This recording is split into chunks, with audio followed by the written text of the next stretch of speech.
I hope everybody had a good Easter weekend, 3-day weekend, and all of that. I woke up to some bad news.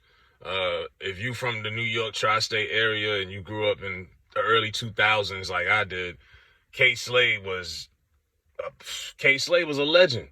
I know some people know him, but they don't know him like, man, New York at the time, there was a lot of rappers beefing with each other, and there was a lot of diss records coming out and everywhere. You had 50 and Ja, you had Cam and them, you had State Property, D Block, all of that.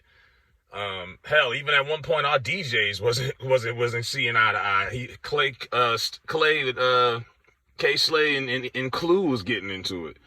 But woke up and heard that K Slay passed, I think 55 years old, something like that's sad, man. He was battling. He's been in the hospital since December with COVID.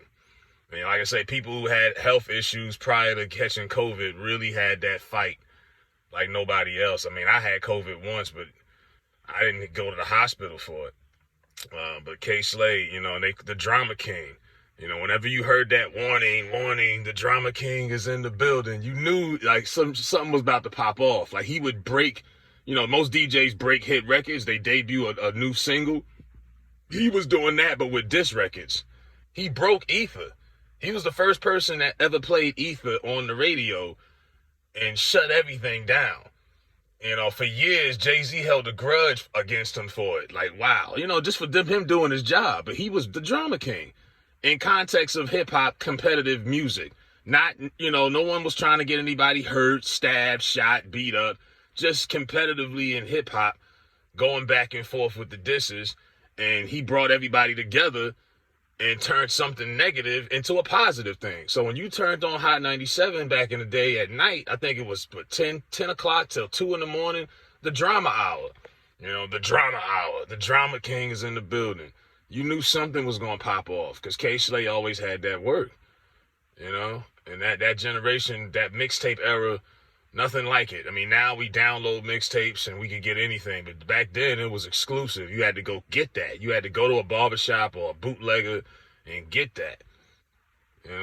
That was the mixtape scene I grew up on. But, yeah, it's just sad. You start seeing people you grew up on passing left and right. I mean, yesterday made it 1 year that Black Rob had been gone. Doesn't feel like it, but it's been a year. DMX, it's been a whole year, believe it or not, since he's been gone. Like, this shit is real. There's so many rappers in their 50s are dying left and right. Biz Markie last year also. Shock G. It's like, man, we really need to start taking care of ourselves. It's harder to get in shape than it is to stay in shape. And unfortunately, in rap, they don't really promote healthy lifestyle. You don't hear nobody on the rap track talking about being in the club popping bottles of water.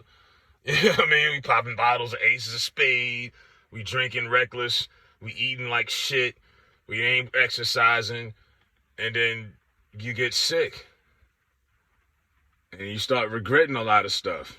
And I'm not here to, talk down on K Slade's personal life. I didn't know him personally.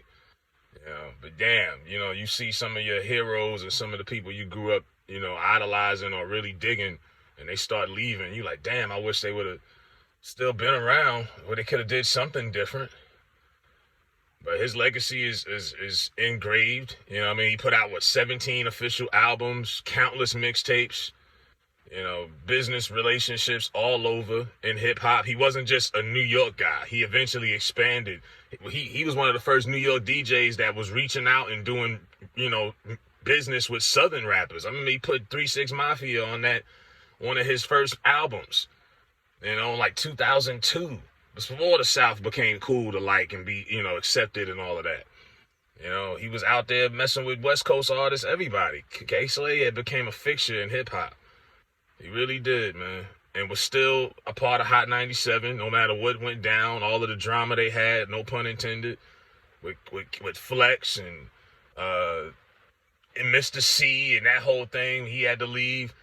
K Slade was the one constant you didn't have to worry about. He came in and handled his business. Period.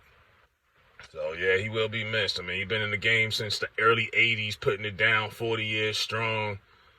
Real unfortunate right there. That kind of dampened my morning just now. I was like, wow.